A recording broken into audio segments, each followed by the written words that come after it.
살아계신 하나님 아버지 은혜 감사드립니다. 이렇게 제가 또 이 자리에 섰습니다. 참 부족하고 연약한 저를 부르시어 또 주님께서 주님을 알게 하시고 또 이렇게 또 간증의 자리를 세우신 아버지 순종하는 마음으로 섰습니다. 오직 하나님의 능력이 또 영광이 드러나는 시간 되게 도와주시옵소서. 감사하신 예수님의 이름으로 기도드립니다. 아멘.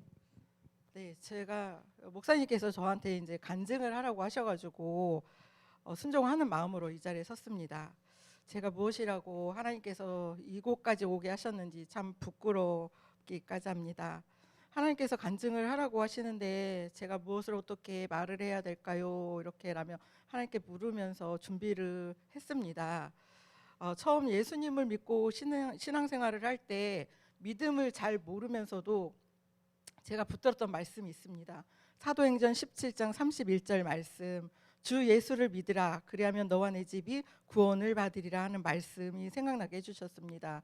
간수장의 집에 구원을 이루셨듯이 저희 친정 가족들도 구원해 줄 것을 믿으며 기도하고 있습니다. 저희 삶에서 역사하셨던 하나님은 이곳에 계신 모든 분들에게도 동일하게 역사하시는 하나님임을 믿습니다. 저는 예수님을 믿기 전에는 술도 잘 먹고 욕도 잘하고 욕심으로 가득 차 있고 고집도 세고 안 좋은 건 다 갖춘 사람이었습니다. 그런 제가 예수님을 만나 술도 끊어지고 욕도 끊어지고 욕심도 말씀 때문에 내려놓을 줄 알게 되었고, 고집은 세상 고집이 아닌 하나님의 뜻이라면 끝까지 가는 고집으로 변화되었습니다. 하나님께서는 저 한 사람을 믿음의 사람으로 만들기 위해서 훈련하시고 연단하시면서 지금까지 이끌어 오셨습니다. 모든 것이 하나님의 은혜입니다. 저는 처음 교회 갔을 때 믿음이 무엇인지도 몰랐고 교회 처음 갔을 때부터 눈물이 났습니다. 왜 그렇게 눈물이 나는지도 몰랐고 찬양을 들어도 교회만 가면 그렇게 눈물이 났는데 지나고 보니 하나님의 은혜였다는 것을 깨달았습니다. 저는 처음부터 교회 사모님을 따라다니면서 구역 예배를 드리고 말씀을 배우면서 예배 때마다 참석을 했습니다. 예수님을 믿어야 천국 가고 예수님을 믿지 않으면 지옥 간다는 생각에 예수님을 믿으면 친정 가족 구원이 이루어진다는 말씀을 듣고 친정 구원을 두고 기도하기 시작했습니다. 30년이란 시간이 흘렀네요. 30년이 흐르는 동안에 친정 막내 동생을 통해서 유교 집안이던 저희 친정의 제사가 끊어지고 예수님을 믿는 집안으로 변화되었습니다. 저희 친정 아버지는 함께 신앙생활 하시다가 천국으로 가셨고 앞으로 남은 친정 엄마와 형제들을 위해서 계속 기도하고 있습니다. 저희 광명에 살고 있는 언니는 믿음을 가지고 신앙생활을 하고 있었는데 올해 형부가 감기가 심해서 기침을 계속 하셔서 병원을 갔는데 중대병원에서 토요일이라서 2시간을 기다려야만 진료를 볼 수 있는 상황에서 어떤 약을 먹고 있는지 확인하는 과정에 그 부정맥 약을 드신다고 하니까 심장에 문제가 있을 것 같다고 하여 고대병원으로 이송되면서 저에게 전화가 왔습니다. 언니는 어떤 일이 생길 때마다 기도 부탁을 해왔기 때문에 언니는 계속 기도 부탁만 하는 것이 미안했는지 말을 하지 못했습니다. 저는 언니에게 카톡으로 상황이 어떨지라도 흔들리지 말고 강하고 담대하라고 여호수아 말씀을 배우고 있는 때여서 그 말씀이 생각나서 그 말씀을 주면서 형부 손을 잡고 기도하라고 했습니다. 별일 아닐 거라 생각했는데 정신건사의 전화를 받고 병원을 가봐야겠다는 생각이 들어서 병원에서 만나기로 하고 함께 병원에 갔습니다.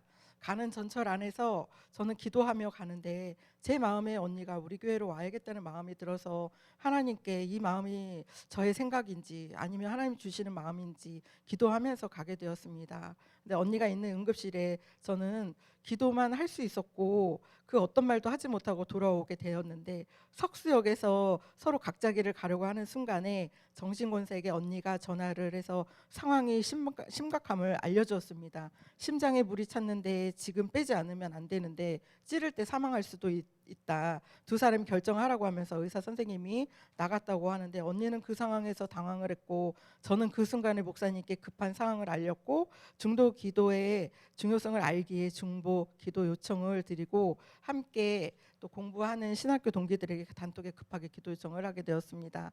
그 순간에 모든 분들이 기도에 동참해 주셨고 함께 해주신 것을 이 자리를 통해 다시 한번 깊은 감사를 드립니다.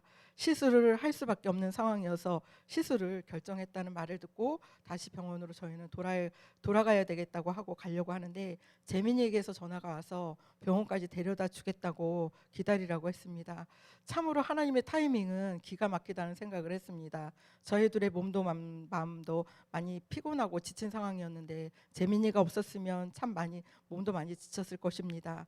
저에게는 참 많은 천사들을 옆에 붙여주시는 것 같습니다.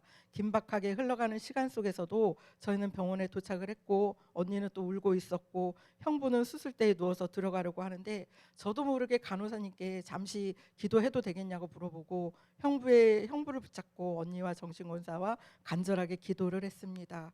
기도 후에 수술하러 이렇게 들어가셨고 계속 저희들은 밖에서 수술이 무사히 끝나기를 기도했습니다.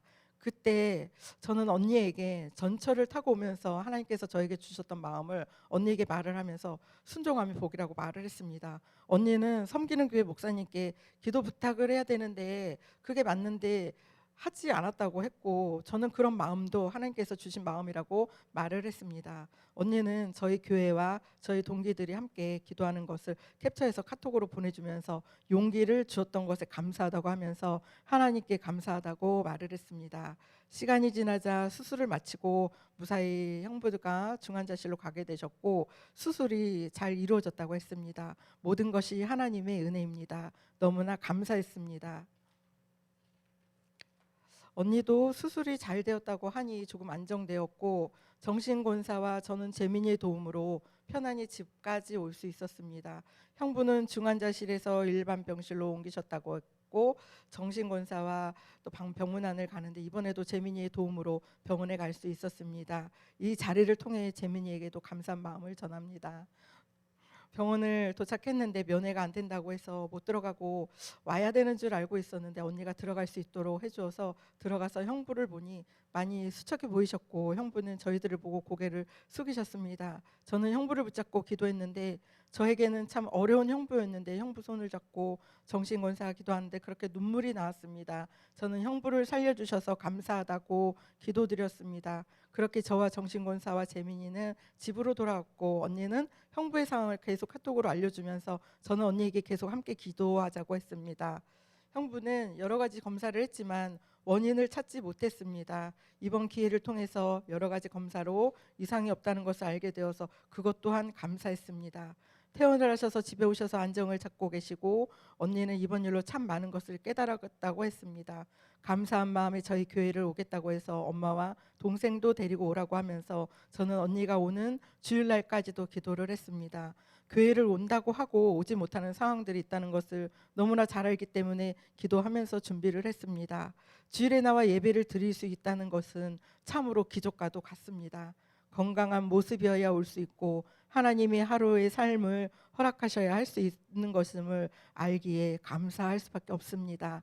저는 언니가 저희 교회를 와야 한다는 것만 생각했는데 하나님께서는 한 심령을 변화시키는 것을 기뻐하신다는 것을 깨달았습니다. 매일 목사님이 보내주시는 말씀을 언니에게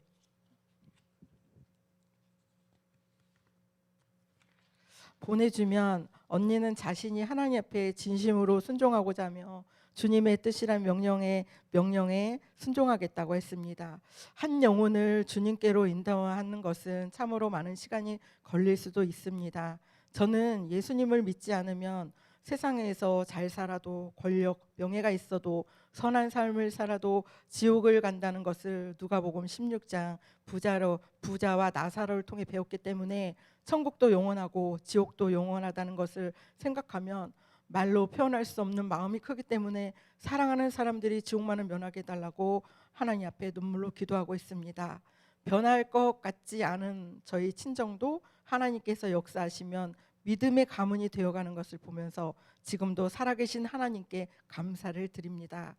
이곳에 계신 모든 분들에게 동일하신 하나님이십니다. 하나님은 지금도 살아계시고 여기에도 함께 계십니다. 저처럼 보잘것없는 자의 기도를 들으시고 이루어지시는 하나님께 진심으로 감사를 드립니다. 예수님을 믿고 산다는 것은 결코 쉬운 것은 아닙니다. 핍박이 있을 수도 있고 어려움이 있을 수도 있습니다.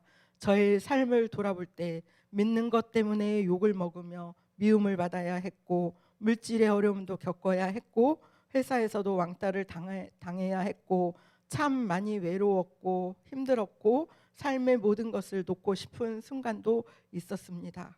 그럴 때마다 하나님 앞에 참 많이 울었습니다.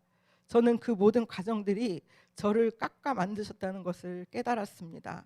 하나님은 제가 어떤 마음으로 살고 있는지, 어떻게 살고 있는지 알고 계셨기 때문에 살아갈 힘을 주셔서 또 살아가게 해주셨습니다.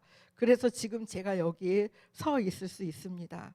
여기에 계신 모든 분들과 청소년, 청년들에게 살아계신 하나님을 꼭 만나라고 말씀드리고 싶습니다. 세상살이 너무 힘드시죠? 외롭고 힘들 때 하나님은 침묵하지 않으시고 외면하지 않으시고 일하고 계십니다. 견디라고 응원하고 계십니다. 저에게 하신 것처럼요. 잘 견디고 나면 세상 사람들에게도 인정받게 하시고 높여주시고 모든 것을 회복시켜 주시며 기쁨을 주십니다.